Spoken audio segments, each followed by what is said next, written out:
Hello everyone, welcome back to the channel. In today's video, we're going to look at how to set your savings goals in Digit. As usual, it's going to be a quick one. We're not going to waste much time, so let's get started. Once you're logged into your Digit account, all you got to do is go to the goals section. Here, you can create a new savings goal by tapping add goal.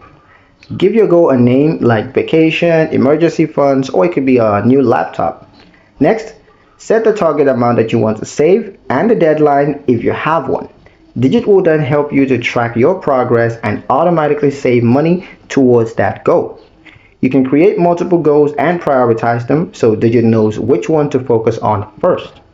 Having clear goals makes saving motivating and organized, and Digit will keep you on track by saving little by little. And that's all for setting up savings goals in Digit. Up next, I'm going to show you guys how to automate savings with Digit. If you found this helpful, hit that like button and subscribe for more tips. And also don't forget to ring that notification bell so you never miss another update in the future. Thank you guys for watching, and I'll see you in the next one.